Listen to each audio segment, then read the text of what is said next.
All murders and disappearances are shocking. If someone lives a high-risk lifestyle, like addicts and sex workers, it's still shocking, but we are less surprised on the whole, as it is often considered to come with the territory. Not that that makes it any better. But when a middle-aged woman with children who are approaching adulthood, and a woman who is looking forward to a new start after an amicable separation disappears, it hits in a different way. She does not have what is considered a high-risk lifestyle. So where did she go? Did she leave of her own accord? Had she come to harm? The community responded in their thousands. And when the truth was discovered, it added even more unexpected elements to create a story layered with sickening surprises. This is the deeply unsettling case of Lindsay Birbeck, and this is Murder of Crows.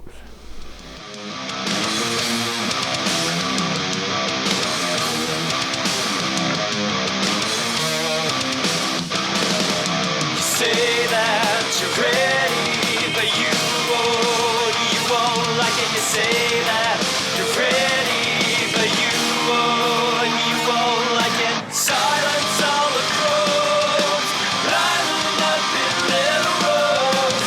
A sudden chill surrounds me. Silence all the crows, see come out and say you're wrong. A sudden chill.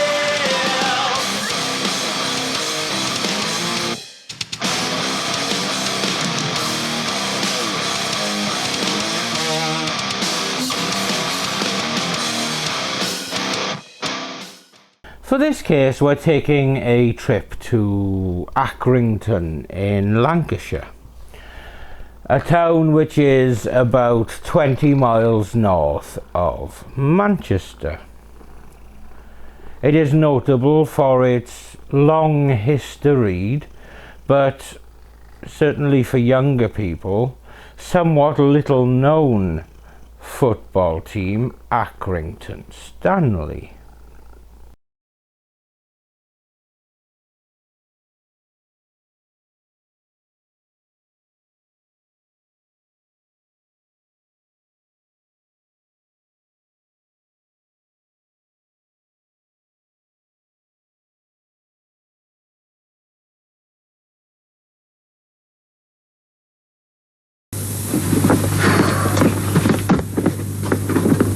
Got any lemonade?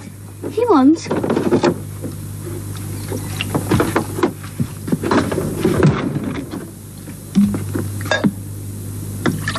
Milk! Ugh! It's what Ian Rush drinks. Ian Rush?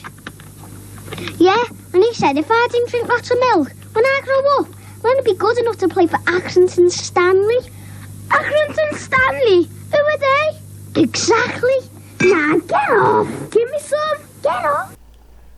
It is a perfectly normal town, though does have a higher than normal crime rate, with 2023 figures putting it as having the third highest crime rate out of Lancashire's 236 towns, villages and cities, with 134 crimes per 1,000 people.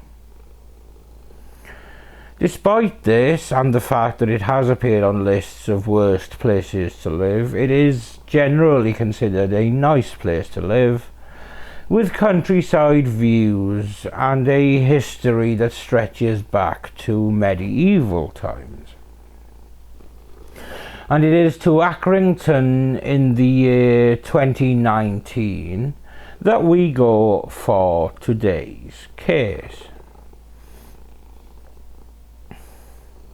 Lindsay Birbeck was 47 years old and lived in Accrington. She was, well, completely normal and lived a normal life. She was a much loved teaching assistant at Hill Primary School in Burnley. She had a son, Stephen, who was 20 and was a successful apprentice, while her daughter Sarah was 17 and was a student. She had been married to Tim Birbeck, but with the children growing up, they had drifted apart and ended up separating, although they were still successfully co-parenting Stephen and Sarah. Any separation is, of course, sad. But in today's societal landscape, it is unremarkable. And it seems that the separation was handled as amicably and gently as one could hope. Lindsay had split from her husband Tim in July of 2018, but they continued living together in Hapton until March of 2019. She then moved to her new home on Burnley Road in Huncourt. Sarah described her mum as seeming very upbeat and positive, and stated that her mum was planning to take a trip to Glasgow with a friend on August the 21st. She had also used the online dating website Match.com to meet her new partner Rob Chaplow around 5 months earlier, in around February or March. On August the 12th, 2019, Lindsay went shopping with her daughter, 17-year-old Sarah. Sarah needed school clothes for the upcoming academic year, and the mother and daughter, who were incredibly close, went to the mall in Blackburn at around midday for their retail mission. Then, after the more upscale, fashion-sensitive part of their trip, Lindsay and Sarah decided to pop to Asda in Accrington to pick up rather more mundane bits and pieces, before Lindsay dropped Sarah off, with the pair arranging to meet, along with Sarah's boyfriend, for tea at around 6 p.m. With some time before needing to start on preparations for tea, Lindsay decided to go for a quick walk at around 4 p.m. as she was pretty health conscious, and she often went for walks in the nearby park type area called the Coppice. But when Sarah and her boyfriend Brandon arrived at Lindsay's home at 6 p.m, they got no answer at the door. Thinking that Lindsay may just be running late or otherwise caught up, they decided to just hang around for a while to see if she showed up. After an hour of waiting, Sarah called her dad Tim, and he came to pick Sarah and Brandon up. Sarah and Tim were feeling unsettled, as Lindsay would always let someone know if something had come up, and calls and texts to her mobile were going unacknowledged and unanswered. After a couple more hours trying to reach her mum with no success, Sarah grabbed her spare keys to her mum's home, and she and her dad Tim go back to Lindsay's home. They enter the home and nothing seems out of the place or untoward, but there is no sign of Lindsay. Sarah is at her wit's end with worry at this point, and Tim decides to call the police to report Lindsay missing. Lancashire Police, how can I help? Hello, me ex-wife seems to have gone missing. Was off. The car's there. We've just been over to her house now. Has she done anything like this before? No. The police took the disappearance seriously, and with her never having disappeared in the past, and her vanishing seeming so out of character, she was classed as a high-risk missing person, as in somebody who wouldn't be expected to be missing. Obviously, police turned their attention to Tim Birbeck, Lindsay's estranged husband. But unlike many significant others who find themselves under the glare of suspicion, Tim Birbeck actually invited the tough questions, since he was keen to do anything he could to find Lindsay. And he knew that he was going to be looked at, and was keen to get himself ruled out as soon as possible.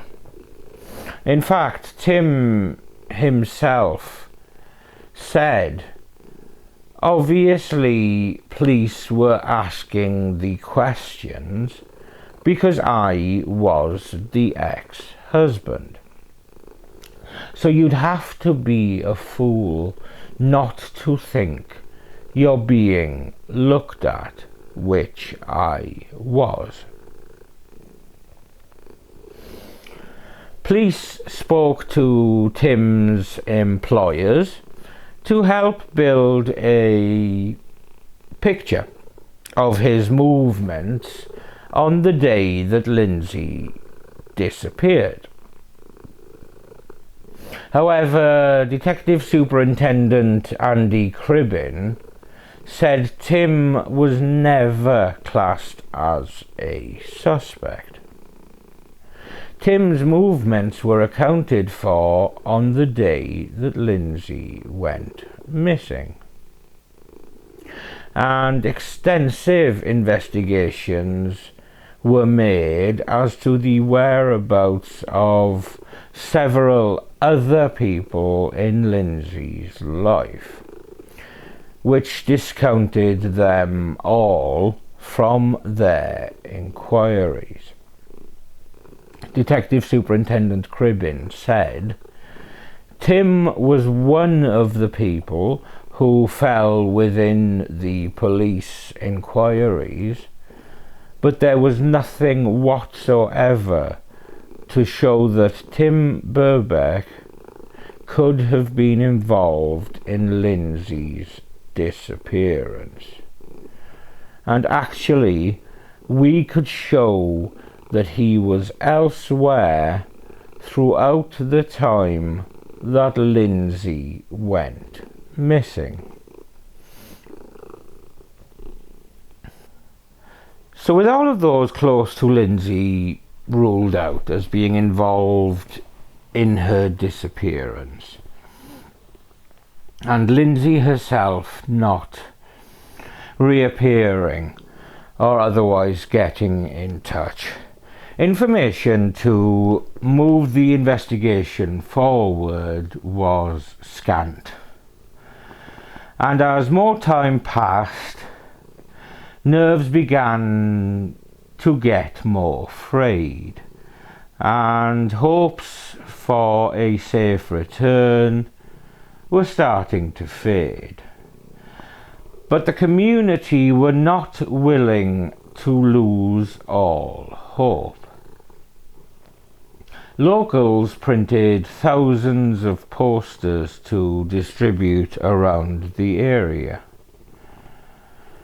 while a Facebook group linked with the search rapidly grew to more than 10,000 members. Within hours of the first police appeal being publicised online, the first posters with Lindsay's face could be seen around the local area.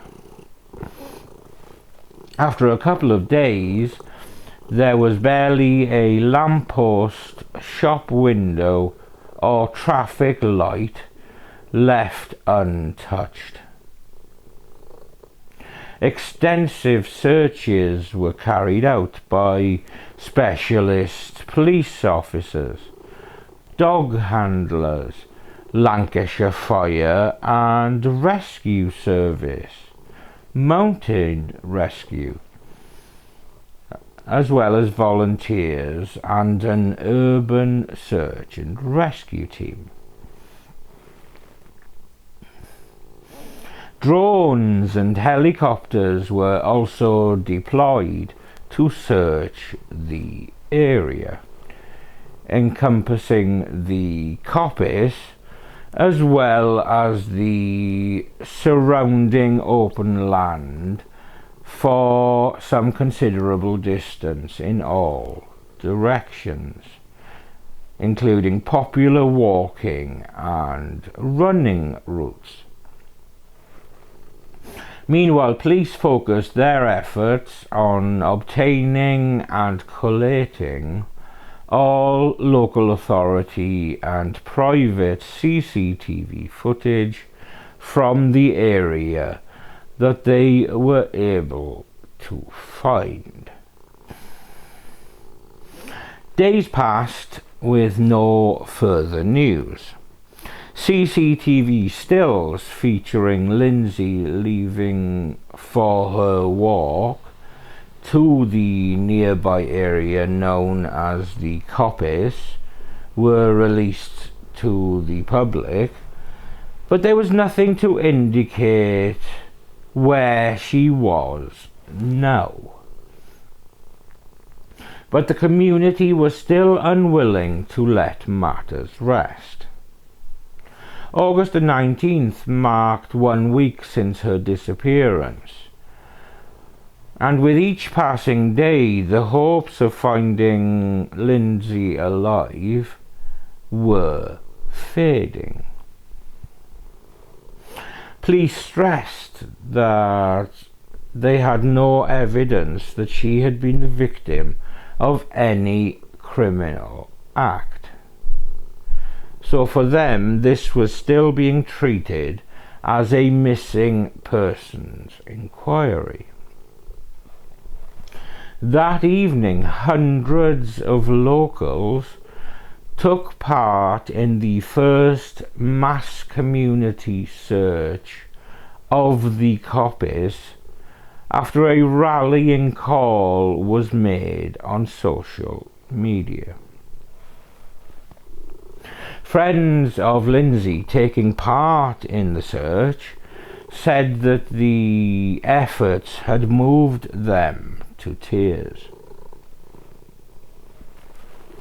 The next night, a second and more organised community search was led by those with experience in the military, police and emergency services. Tell us a bit about the organisation tonight and how it's... This has come from last night, how so many people turned up last night, and we decided that by the end of the hour that we did a search last night that we needed to put something together that was a bit more organised. If there's been anything, something's wrong, the doctor haven't noticed it, where, doesn't it? So as we're looking down at it, it's just observations. And as we move further up, so these people have actually walked on the boundary across this way. You can see where they've done it, can't you? So it's pretty much how they've done it.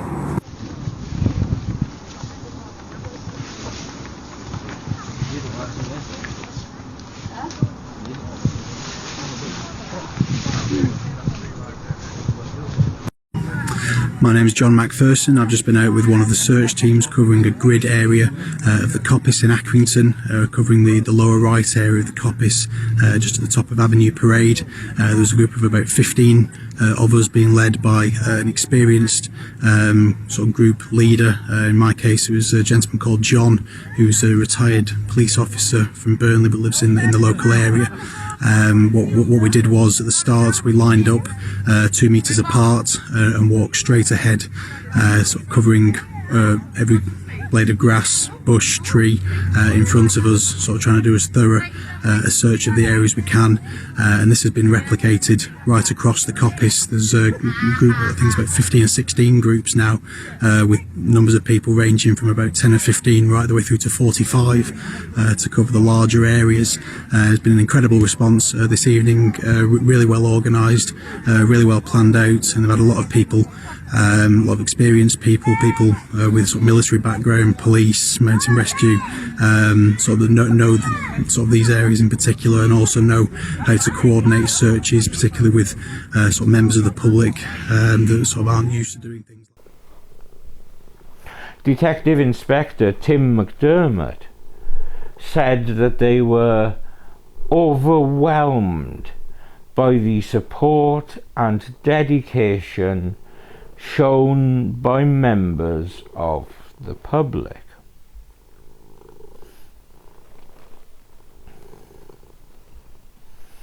On August the 24th, 12 days after her disappearance, a discovery was made. By who, you ask? Come on, say it with me. A dog walker. But it was a traumatic experience for this particular dog walker named Morgan Parkinson when he was walking his dog near Accrington Cemetery. The dog was off the leash, being as they were in a quiet, grassy area. But when the dog ran off into a wooded area, she would not return when called. So Morgan went searching for the errant hound. The dog had her head down in the bushes and was sniffing at something. She was not paying any attention to her name being called. Morgan said, "I walked further forward and stood on something soft and squishy. I immediately jumped back and grabbed my dog by the collar. I then smelt a horrible smell. It smelt rotten and there were flies around it. I could see plastic and what looked like a leg. 12 days after the disappearance of Lindsay Birbeck, her body had now been found in the most horrific of circumstances. Naked, wrapped in 2 clear plastic sheets, and with loose vegetation placed across the shallow grave in an attempt to disguise its presence. But near the body, and decidedly out of place, was a blue wheelie bin. This wheelie bin would prove vital in finding out what had happened to Lindsay. Understandably, a murder investigation was officially launched. I'm here with Detective Superintendent Andy Cribbin at Accrington Cemetery, where a murder investigation has today been launched after the body of a woman was sadly found on Saturday evening. Can you bring us up to date with the investigation? Yes, since Monday the 12th of August, Lancashire Police have been involved in a missing person investigation looking for Lindsay Birbeck, who was a 47-year-old lady from Accrington. At about 8 o'clock on Saturday evening, we received a call from a member of the public, and police officers and detectives attended Accrington Cemetery. There, sadly, we found the body of a woman, and as a result of our investigations regarding that, we've now launched a murder investigation. Whilst we've yet to formally identify the body, we believe at this stage that it is Lindsay, and we have informed the family of all the developments, and family liaison officers are with them. What I'm asking for really is to appeal to the public. If you can cast your mind back to Monday the 12th of August, about 4 p.m, that is the last sighting we have on Lindsay, walking along Burnley Road in the vicinity of Peel Park Avenue, walking towards Accrington Town Centre. So I'm asking if anybody was in the area at that time, please contact us. If anybody had seen Lindsay on that date or since, again, please contact us and let us know. And if you have any CCTV within the area of Burnley Road and Peel Park Avenue, again, please contact us. With the discovery of where Lindsay's body had been, along with the unusual discovery of a wheelie bin near the shallow grave, police could now redouble their efforts to look at CCTV, focusing on the new facts and location that had come to light. Home Office pathologist Dr. Naomi Carter said an attempt had been made to cut off Lindsay's right leg after death, possibly using a saw, as there were evidence of teeth marks. There was a 16-centimetre laceration which had cut to the bone and the kneecap. Dr. Carter said it was obvious she had been dead for some time, which therefore made it remarkably difficult to determine any injuries. But a post-mortem examination revealed significant force had been used to fracture her neck. And in Dr. Carter's 25-year experience, she had never seen such extensive crushing damage to an entire larynx. Severe compressive force had also been directed at Lindsay's neck, either through stamping, kicking, or kneeling. She could not rule out any sexual activity. The possibility that Lindsay had been smothered or had sustained any bruising or defensive injuries due to the levels of decomposition. Her fingernails were still intact. Crime scene investigators attended the cemetery on August the 25th and found a yellow-handled saw and a pair of green heavy-duty gloves near Lindsay's grave. And both of these items tested positive for blood.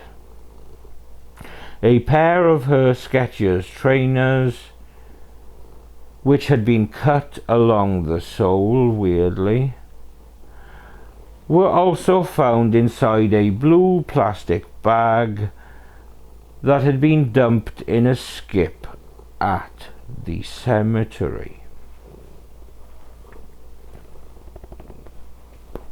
The community was plunged into grief, and in an emotional tribute, Lindsay's children said, "On behalf of the whole family, we would like to thank every single person that has helped and supported us during the search for our mum. You are all aware now of the tragic circumstances and that she is no longer with us. Lindsay was a great mum and wife, much loved daughter, loving auntie and sister-in-law, and a great friend too. She loved running, walking, camping, and socializing with her small circle of friends. Our mum always wanted the best for us and never let us down with anything. It saddens us deeply that someone has cruelly taken our mum away from us, and now she will never see us get married, have children, and set up homes of our own, which she would have loved. Our mum was very loved by all that met her, including all of the pupils that she has taught over the years. We have not only lost our mum, but we've lost our best friend too. There was standing room only at St. Margaret's Church in Hapton as the community turned out to pay their respect and light dozens of candles in Lindsay's memory.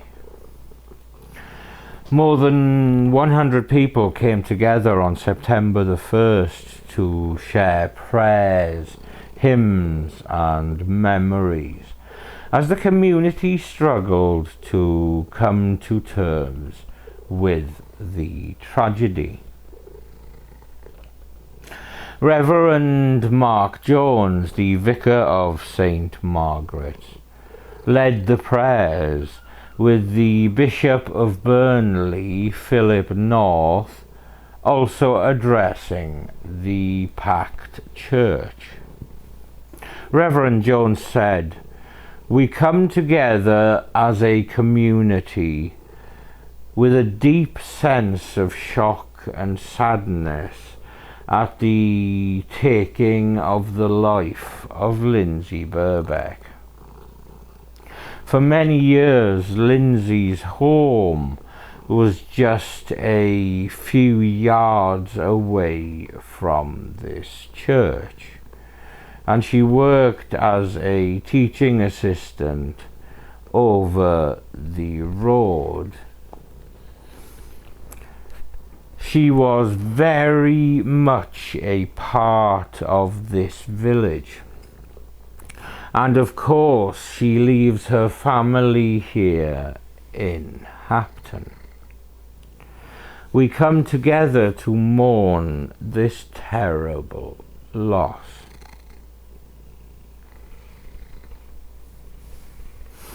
While Lindsay's family and the wider community were navigating their grief, the police were closing in on a suspect, thanks largely to the presence of the blue wheelie bin in the vicinity of Lindsay's body. After trawling CCTV footage, something sinister in the context of wheelie bins being moved was found. A young man seemed to be guiding a blue wheelie bin some considerable distance, though he did seem completely untroubled in doing so.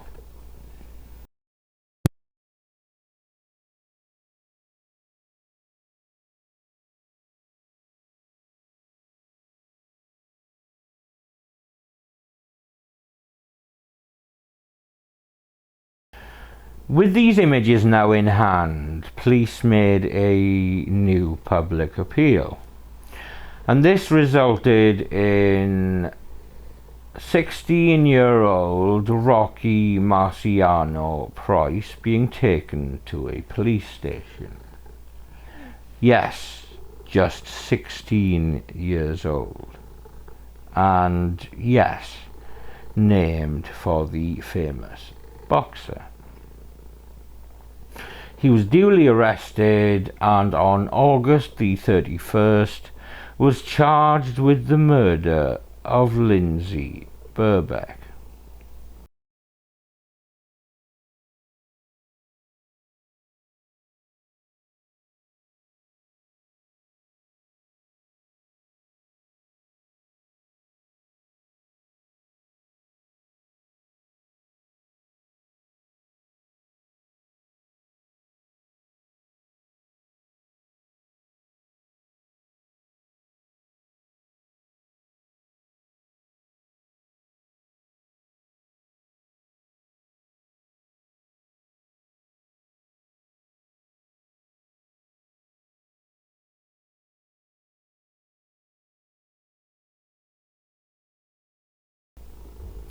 Investigations of Price's movements found that he had been loitering in the coppice looking for a victim to sexually assault and, if necessary, kill to get what he wanted. Just minutes before Lindsay encountered Price, another coppice walker, Zoe Braithwaite, had a lucky escape after she rumbled Price. Her sixth sense kicked in after seeing the hooded teenager with hands in his pockets walking alone on a parallel path. She said she was instantly wary as he looked out of place in the woods for that time of year, an area normally frequented by dog walkers, families and older residents. When she realized that Price had closed the gap between them, she feared the worst, so obviously she bucked it. She ran as fast as she could down the hill, hoping to see someone heading her way, or to see something heavy on the ground in case she needed to defend herself.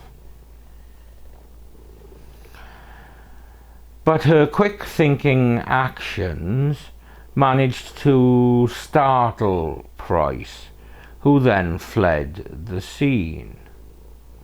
He didn't like the idea of his victim being alert to his presence, and presumably would try not to make that mistake again. Just moments later, Lindsay Birbeck entered the coppice, and Price surprised her and used significant force to fracture her neck. Rocky Price had no previous convictions or cautions, and had lived all his life with his parents, Creddy and Miranda, at their home off Winnie Hill Road near the cemetery, where several members of the family had been laid to rest. He was an exceptionally quiet teenager with learning difficulties, and he attended a local specialist school after he was diagnosed with autism and attention deficit hyperactivity disorder, better known as ADHD. His IQ was measured at a low 65, and he struggled to understand emotions, both his own and those of others. A psychologist had assessed Price in 2015 as having limited understanding of his own emotions and his own emotional well-being, and also appeared to have little insight into the connection between events and emotions.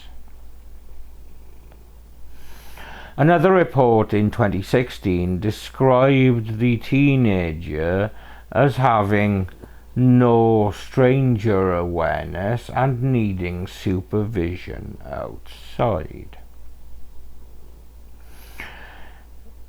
In all his time at the school, Price was said to be easygoing and quite placid, and the staff never saw any aggression from him at all. After everything they had been through, the revelation of the suspect was a shock for the Birbeck family. The police said to the family, "We've got a lad in custody," and as time went on, they told the family, "He's 16 years old." And Tim Birbeck said, 16 years old? My daughter is 17. He's younger than my children. Police were able to track Price's movements and find a link between his DNA and the burial site. After 2 days of questioning, Price came up with a prepared statement via his lawyer to explain his movements between the coppice, where police believe Lindsay was murdered, and the cemetery where her body was recovered. And this statement began, "Rocky Marciano Price can say that I am not involved in Lindsay Birbeck's murder. However, I was approached by a white male who speaks English, who offered me a large sum of money to move the body, and apparently Price agreed to help this person do this,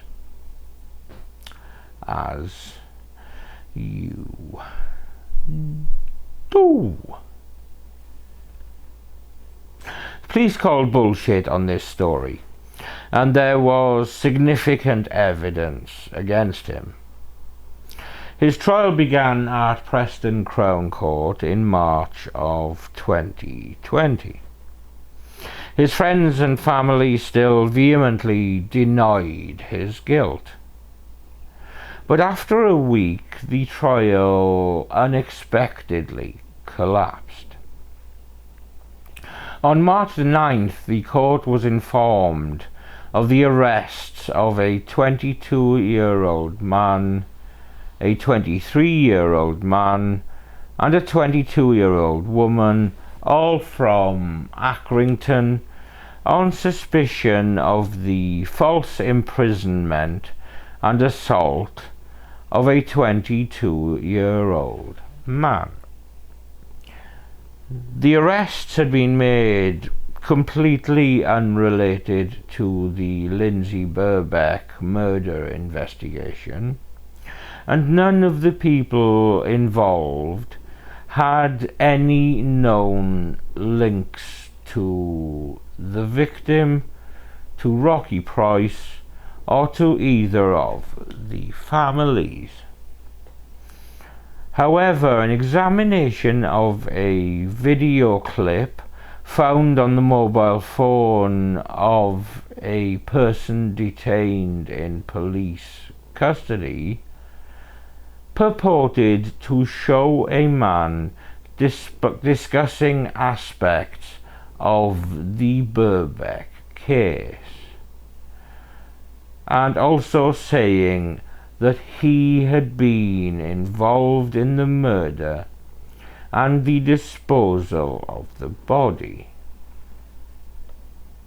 Prosecutor David McLachlan QC said the content of the video was neither consistent with the facts of the case nor with the defence put forward by the defendant.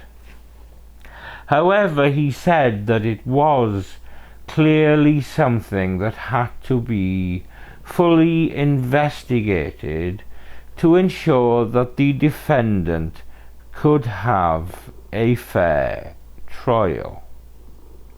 An investigation was immediately launched by the Lancashire Constabulary, and around 25 officers worked around the clock for the following 5 days until they were satisfied the so-called confession was false.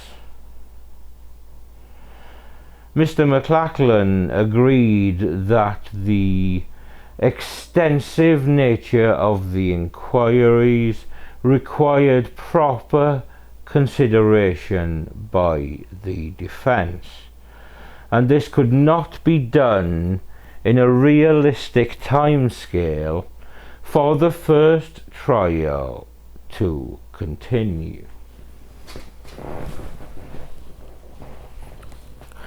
The second trial began a year to the day after Lindsay's disappearance. Rather unsurprisingly, Price was found guilty, and trial judge Mrs. Justice Yip ruled the public interest in knowing Price's identity outweighed concerns over his welfare, with her saying this was a dreadful crime which understandably generated strong public interest. The public will naturally want to know who this person was, as they come to terms with something that rocked the local community. Lindsay Birbeck's family and murder detectives alike hailed the jury's unanimous verdict, but were united in saying that no sentence of the court can ever bring Lindsay back or take away the sorrow of her loss. Detective Inspector Tim McDermott, who helped oversee the investigation, said, "Today is the culmination of over 12 months' work, with it being just beyond a year that Lindsay disappeared. No sentence of the court can ever bring Lindsay back or take away the sorrow of her loss.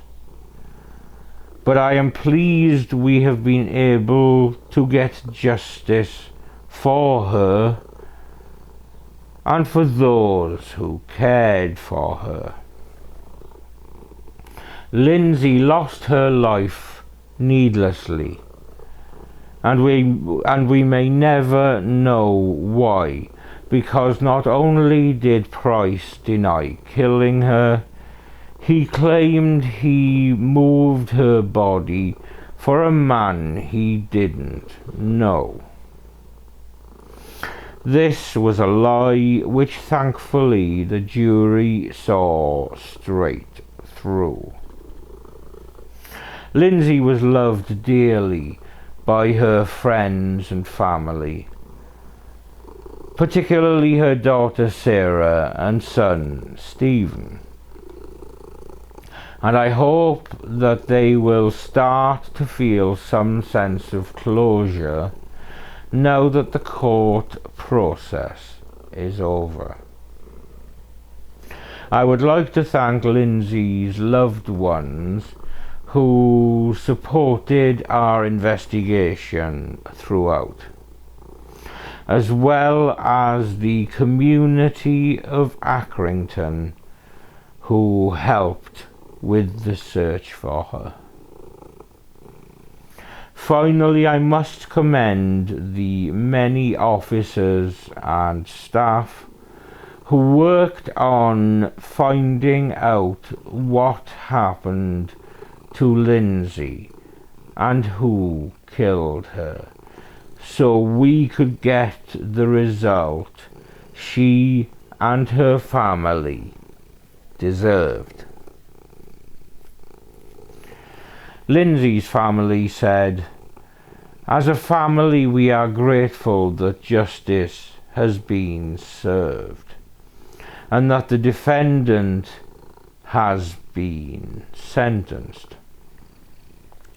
No sentence will ever be long enough, and we hope that he spends the rest of his life in prison, so no other family have to go through the trauma that we have been through for the last 12 months.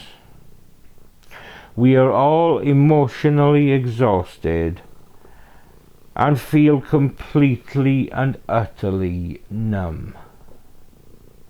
We are running on empty and feel that we cannot find any other words to describe our absolute heartbreak at losing Lindsay. We don't feel that it has even begun to sink in yet that she isn't coming home. We cannot thank everybody enough for the compassion that they have shown to our family. But we now feel we need to have some privacy so that we can start our grieving process and begin to come to terms with our terrible loss.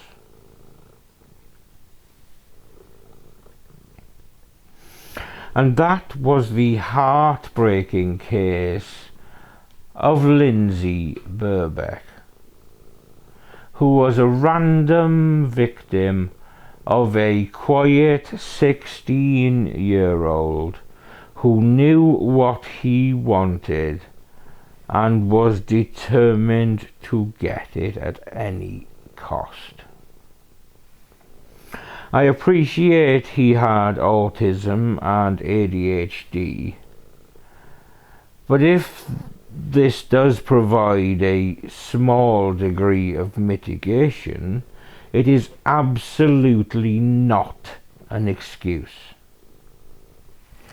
If he had not been apprehended, I have no doubt that he would have killed again.